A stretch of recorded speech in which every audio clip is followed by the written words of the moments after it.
Kalau SIBI itu sistem isyarat bahasa Indonesia. Oke. Kalau Bisindo itu apa ya, bahasa isyarat Indonesia gitu loh ya. Iya.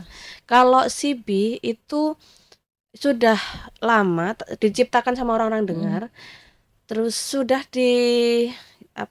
kayak inilah ada perizinan, sudah ditetapkan sama Kementerian Indonesia, dan itu sudah dikasihkan ke orang-orang dengar, maksudnya lewat perkuliahan, PLB itu pendidikan luar biasa itu sudah dikasihkan. Kalau Bisindo itu lebih ke bahasa ibu, kalau dikenal bahasa ibu atau kayak bahasa yang menciptakan anak-anak tulis sendiri gitu.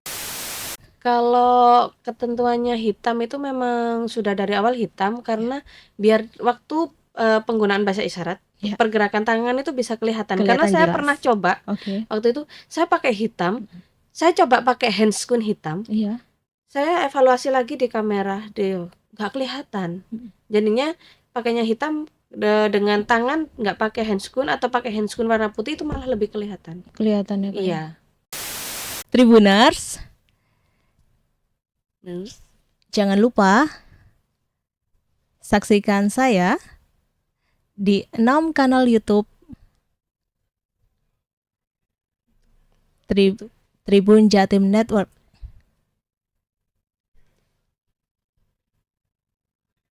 Terima kasih. Halo Tribuners, kembali lagi bersama saya Septiana Caheni dalam podcast Malang Live. Dan episode kali ini kita kedatangan narasumber yang spesial bernama Mbak Diah Retno Dewi. Dia ini merupakan juru bahasa isyarat. Sebelumnya langsung aja kita sapa yuk Kak Diahnya. Halo Kak, selamat sore. Selamat sore. Ya, sehat ya Kak? Alhamdulillah sehat.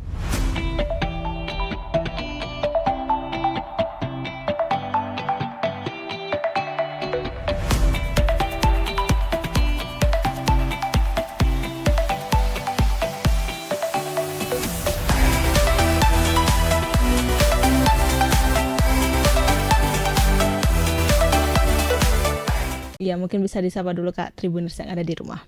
Selamat sore seluruh Tribunnews. Oke, terima kasih Kak. Mungkin grogi ya baru pertama ya. Enggak kelihatan groginya Kak.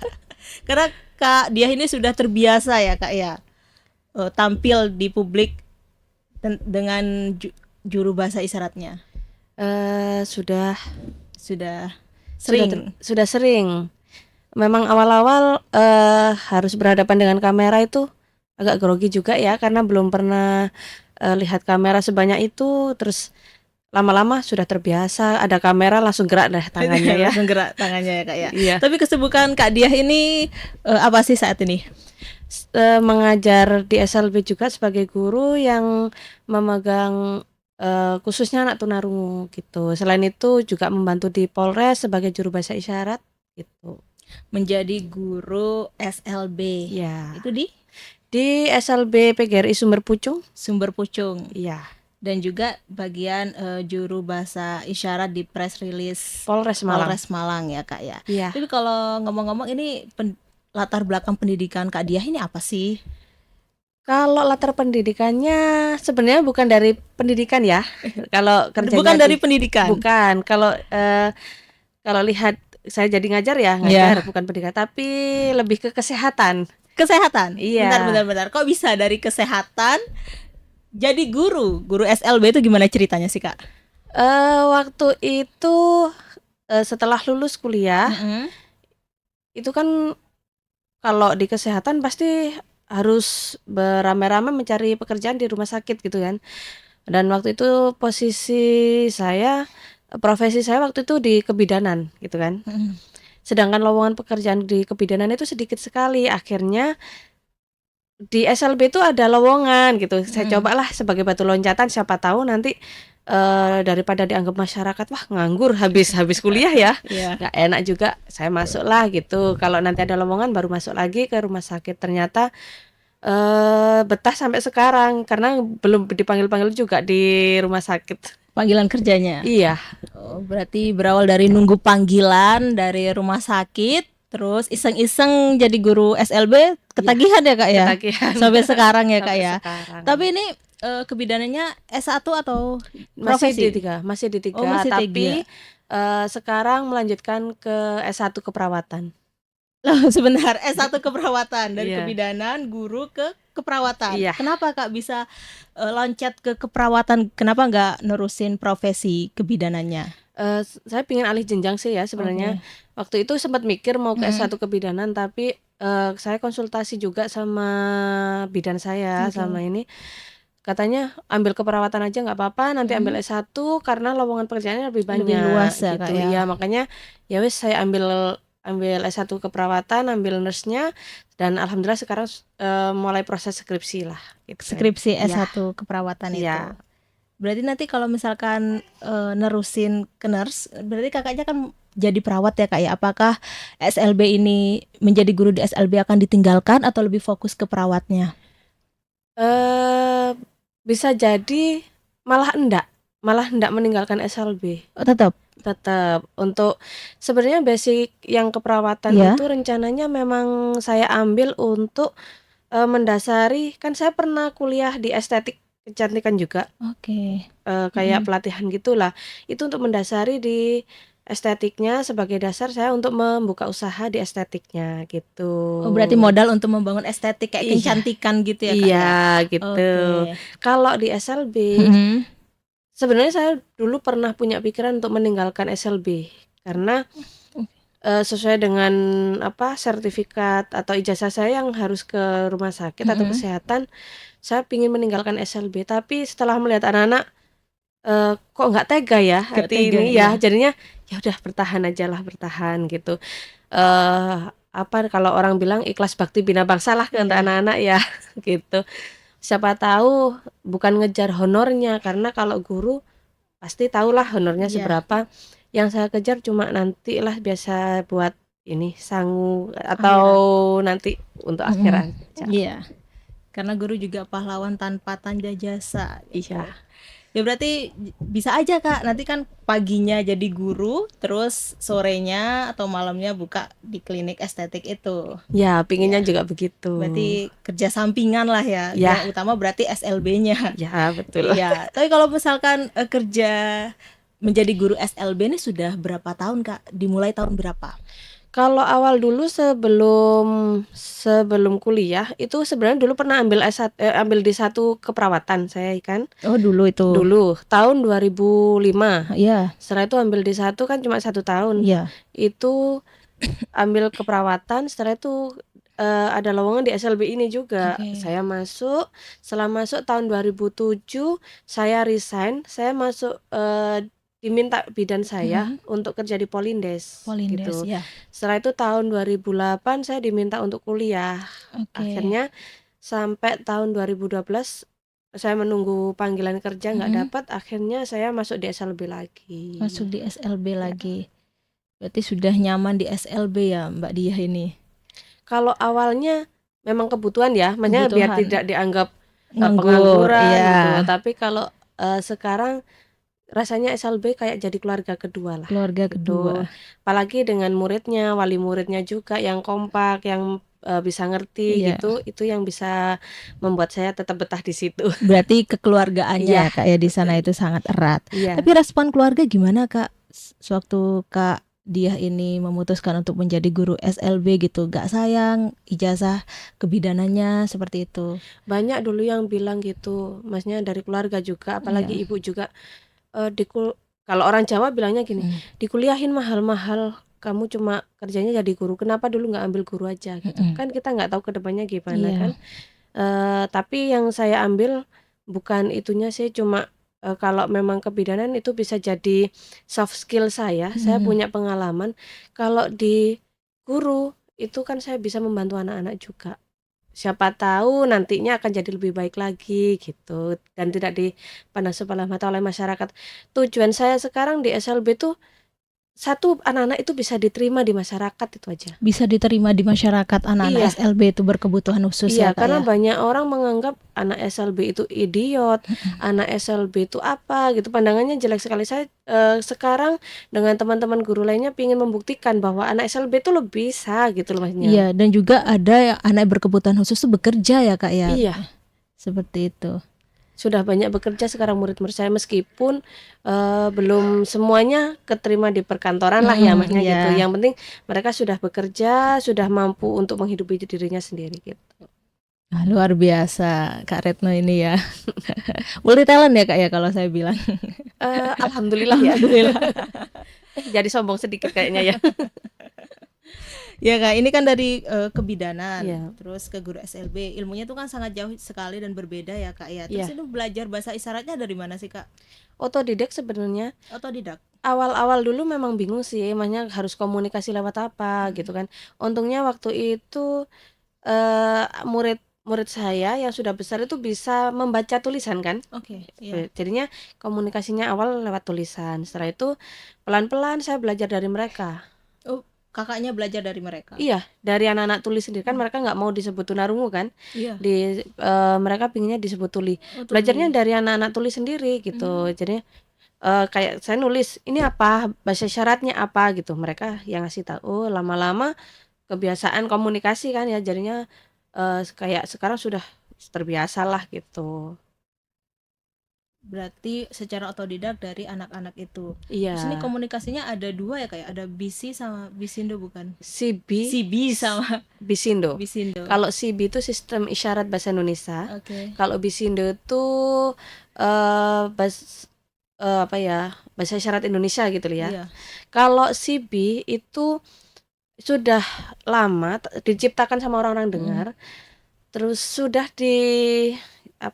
kayak inilah ada perizinan, sudah ditetapkan sama Kementerian Indonesia, dan itu sudah dikasihkan ke orang-orang dengar, maksudnya lewat apa, lewat perkuliahan, PLB itu pendidikan luar biasa itu sudah dikasihkan. Kalau Bisindo itu lebih ke bahasa ibu, kalau dikenal bahasa ibu atau kayak bahasa yang menciptakan anak-anak tuli sendiri gitu. Jadinya antara satu daerah sama daerah lain tuh kadang nggak sama kalau Bisindo. Oh, beda berarti. Beda. Cuma sekarang sepertinya kayaknya mulai digencarkan untuk orang-orang dengar memahami Bisindonya. Bisindonya. Iya, karena yang saya lihat di lapangan untuk anak-anak tuli kadang jarang untuk tahu CB itu apa gitu. CB itu apa? Iya, padahal jadi perbedaan keduanya Bisindo kalau sama CB? CB kalau abjad bisa dilihat dari abjadnya itu pakai satu tangan CB. Oh, seperti apa Kak? Bisa dicontohkan? A, B, C. Oh, yang itu CB berarti. Iya, itu CB. Kalau Bisindo A, B, C, D itu. Kalau Bisindo itu. Cuma yang orang-orang dengar, kalau orang-orang dengar kayak saya komunikasi dengan anak tuli, otomatis sedikit banyak akan tahu bahasa Bisindo gimana, ya kan? Tapi kalau orang-orang dengar yang notabene tidak pernah komunikasi dengan anak tuli dan pingin belajar, itu kan ada kamus sistem bahasa isyarat, kan mereka bisa mempelajari dari situ kan. Oh iya. Lah, seandainya kita tidak kita disalahkan, maksudnya kayak penggunaan CB itu salah gitu ya. Kalau anak tuli yang ngomong, lah terus kita belajarnya lewat apa? Padahal dari pemerintah itu sudah disediakan kamus untuk membantu orang-orang dengar untuk bisa komunikasi dengan anak tuli kan, gitu loh. Makanya itu yang kita itu masih problem ya, ada problematika juga di situ. Kita akhirnya harus belajar dua bahasa Bisindo dan bahasa CB juga gitu. Berarti dan harus bisa keduanya. Iya, anak-anak tuli pun juga gitu. Yang di sekolah saya harus bisa Bisindo, harus bisa CB juga. Gitu. Kedua-duanya harus bisa dikuasai, BC dan CB dan Bisindo. BC kebalik. BC jagung ya. Oke, tapi kan ada kesulitan nggak sih Kak sewaktu mengajar anak-anak tuli? Banyak kesulitan yang saya alami, apalagi tantangannya. Apalagi untuk anak-anak yang baru masuk sekolah. Baru masuk sekolah. Ini gurunya guru SLB kan? Iya. SLB. Baru masuk sekolah, maksudnya mereka usia 7 tahun kan sudah masuk, dan dia sudah didiagnosa sama dokter bahwa dia tunarungu, maksudnya gitu ya. Masuk, sedangkan yang kita pakai kadang kan Bisindo atau CB kan. Sedangkan Bisindo ada yang beda, ada yang sama. Nah, sedangkan anak yang yang baru masuk otomatis bahasa isyaratnya kan dari orang tuanya. Iya. Sedangkan orang tuanya kan belum komunikasi dengan kita, belum komunikasi dengan orang tuli lainnya. Jadinya mereka memakai bahasa sendiri kadang. Oh, bahasa sendiri yang Iya. mereka buat itu. Contoh kayak saya punya murid satu, kamu sekolah apa enggak? Kamu sekolah. Lah, Oke, padahal sekolah. Kalau padahal sekolah tuh gimana? kalau sekolah, kalau si B sekolah, kalau Bisindo sekolah, Oke. beda. Jadinya kamu sekolah enggak gitu. Lah, kan saya harus mengajari dari awal bahwa sekolah itu begini atau begini. Kalau masuk gitu, kamu masuk sekolah gitu, atau kamu masuk sekolah gitu. Kalau ibunya kamu masuk sekolah gitu kan. Jadinya menyamakan itu kan harus butuh waktu lama. Sedangkan penyampaian ke anak-anak, mereka harus mengenal tulisan. Itu ada 3 cara. Oke. Satu dengan tulisan dulu, mereka nggak tahu. Dengan melalui visual, gambar. Oh, gambar. Yang ketiga isyaratnya. Isyaratnya yang Iya. pakai tangan itu. Iya, kita harus mengaplikasikan di kelas itu begitu. Jadinya yang kita kasihkan ke murid itu harus ada 3 itu, visual, setelah itu gambar atau visual ya, bahasa isyarat sama tulisannya apa. Jadinya agak panjang, harus mengenalkan satu kata itu harus ada 3 itu. Harus gitu. ada 3 itu. Iya. Gitu, itu kesulitannya di situ. Kesulitannya Dan di situ. harus diulang-ulang karena anak-anak yang baru masuk itu rata-rata karena kebiasaan dengan bahasa ibunya, jadinya apa yang kita pelajari kadang lupa gitu. Tapi sekarang anak-anak sudah memahami ya Kak bahasa Bisindo dan CB itu. Ya, alhamdulillah sudah banyak memahami antara 2 bahasa. Kadang saya campurkan, kayak contohnya gak apa-apa gitu. Gak apa-apa. Ini Gak bahasa apa. Bisindo, gak apa-apa. Oh, gak apa-apa gini. Iya, ini ditatap. Oh, gak Gak apa-apa. apa-apa. Iya. Oke. Itu mereka lebih banyak menggunakan itu. Kalau Bisindo itu lebih ini. Kenapa orang anak-anak tuli itu bilangnya ribet pakai CB? Karena CB itu disesuaikan dengan sistem isyarat bahasa Indonesia kan. Kalau soal ada kata depan, ada imbuhan, ada akhiran. Kalau CB pakai itu kayak berkibarlah gitu ya. Berkibarlah. Oh, oke. Lah, kalau Bisindo langsung ke kata dasarnya berkibarlah atau berkibarlah gitu. Oh, langsung. Ya, kalau Bisindo itu bedanya antara CB sama Bisindo itu. Tapi lebih susah CB apa Bisindo? Kalau orang awam Iya. sama-sama susah ya. Oh ya. Ya kalau orang awam tuh lebih baik mempelajari CB atau Bisindo, Kak? Kalau orang awam, orang dengar gimana ya? Karena yang saya tahu Bisindo masih mulai memperkenalkan dan saya belum tahu untuk ini apa ranahnya, kayak kamusnya apa ini belum ada, karena yang kita pelajari kan beda kadang satu daerah sama daerah lain. Kalau CB sudah tetap itu se-Indonesia sama. Iya. Kalau belajar kalau saya ngajarkan dari orang tua ke CB-nya. Ke CB-nya itu. Iya. Berarti orang tuanya juga diajarkan juga atau anak-anaknya aja? Orang tua juga saya ajarkan. Jadi setelah saya mengajar anak-anak, saya kumpulkan orang tua, saya ajari bahasa isyaratnya begini loh Bu. Jadi yang saya bener itu ya, iya, Kak, ya? saya jadinya mengajar anak dan orang tua gitu ya. Bayarannya double kayaknya. Double. Tapi buka kursus gak sih Kak Diah ini? Enggak. Kursus bahasa isyarat? Enggak. Buka. Mungkin kedepannya mau ada niatan buka kursus gitu Kak? Kok saya belum kepikiran ya? Belum kepikiran ya? Belum kepikiran ke sana karena masih ada ini yang tadi saya ngomong problematika antara CB dan Bisindo yang masih belum lurus juga. Jadi saya belum berani untuk mengambil langkah, mengambil apa ya kayak kursus bahasa isyarat. Enggak, cuma kalau ada yang mau diajari, monggo ayo kita sama-sama belajar. Oke, ke Sumber Pucung ya Kak ya berarti? Ya, monggo ke SLB. Iya. Ya, dan juga ini kakaknya selain ngajar di SLB juga menjadi juru bahasa isyarat press release Polres Malang ya Kak ya. Nah, itu bisa diceritakan Kak gimana ceritanya bisa jadi juru bahasa isyarat di Malang?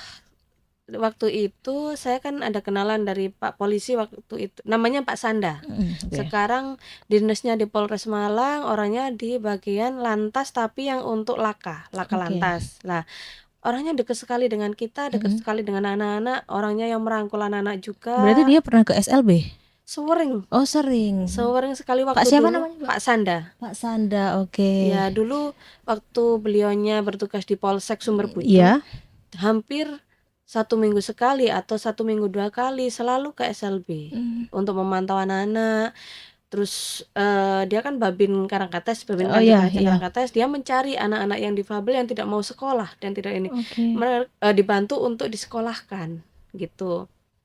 Nah, dari situ akhirnya orangnya dipindah ke ditarik di Samsat.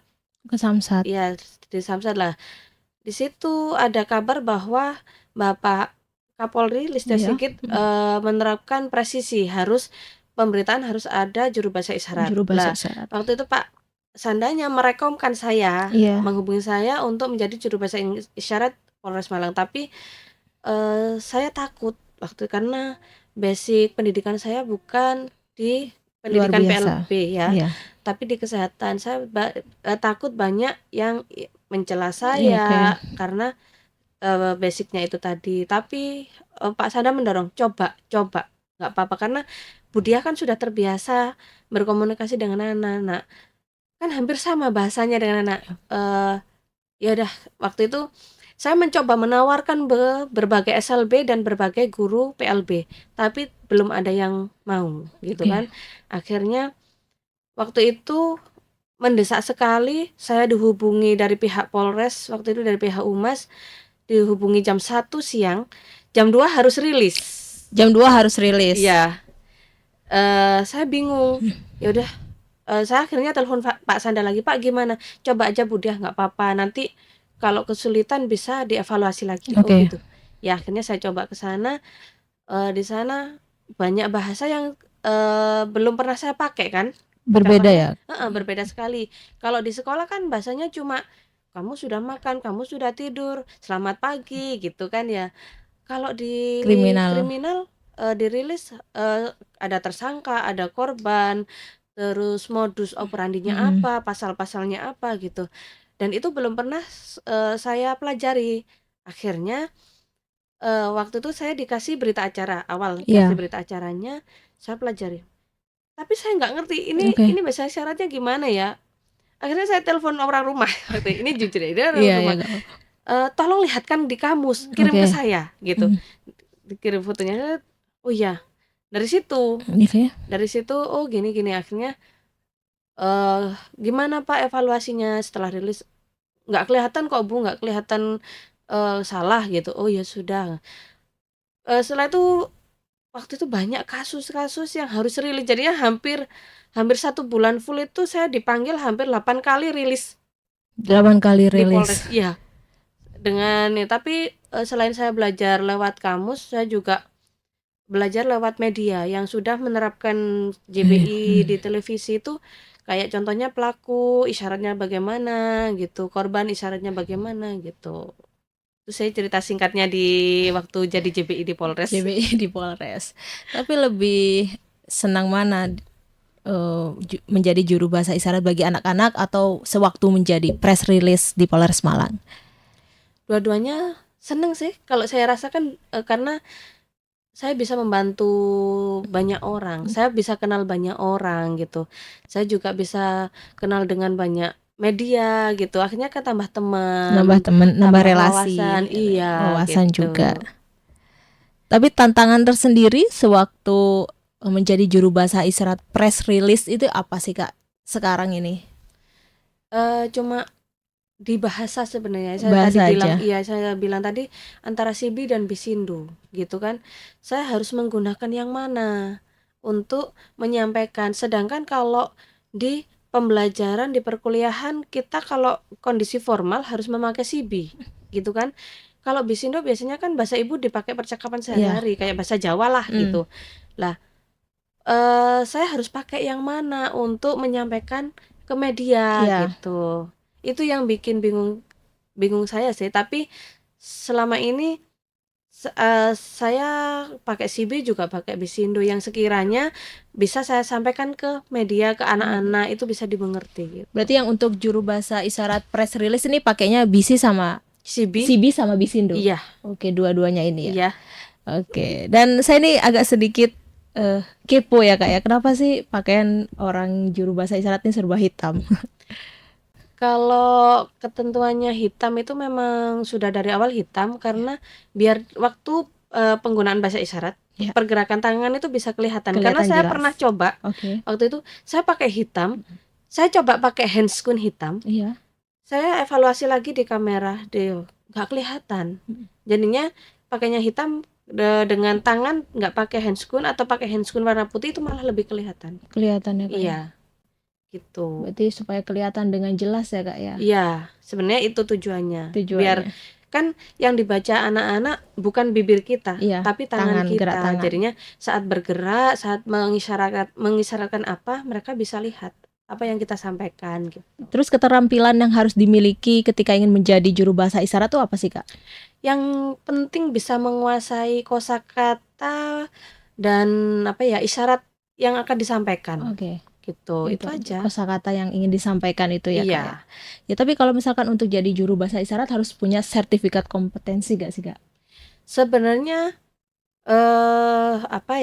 ada ya, cuma kalau sekarang enggak, karena dengan skill kita itu namanya kan kayak soft skill ya. Iya. Orang melihat kita dengan kemampuan itu bisa kok, bisa untuk jadi juru bahasa isyarat. Yang penting mampu gitu aja. Mampu aja ya Kak ya. Iya. Oke.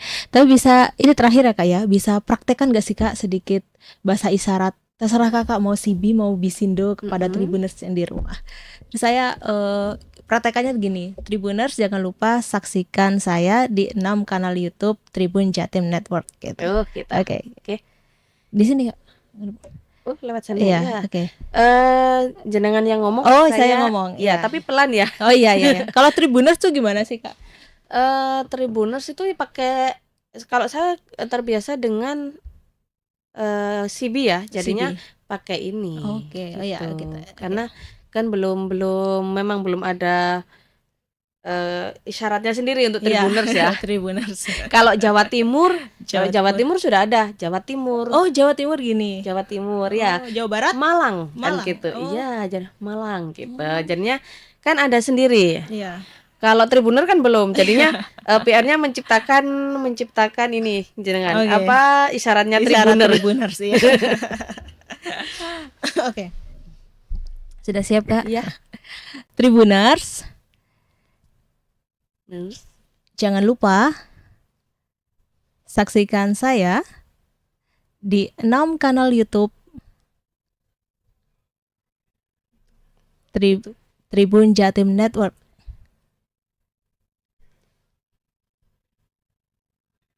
Terima kasih. Oke, terima kasih gini. Terima kasih. Terima kasih. Lebih di dagu. Oh, di dagu. Iya, terima kasih. Oh, terima kasih. Oke, bisa nanti sebagai penutup. Terima kasih. Kalau maaf begini. Oh, maaf. Oke, maaf begini. Iya. Maaf. Oke. Oke, Kak Dia, terima kasih ya Kak ya telah hadir jauh-jauh Sama-sama. untuk hadir di studio Tribun Jatim ini. Iya. Oke, Tribuner, sampai di sini dulu perjumpaan saya kali ini. Saya Septiana Cahyani dan Kak Dia pamit undur diri dan sampai jumpa. Ketemu lagi dalam podcast Malang Live episode berikutnya. Dadah dan terima kasih. Terima kasih.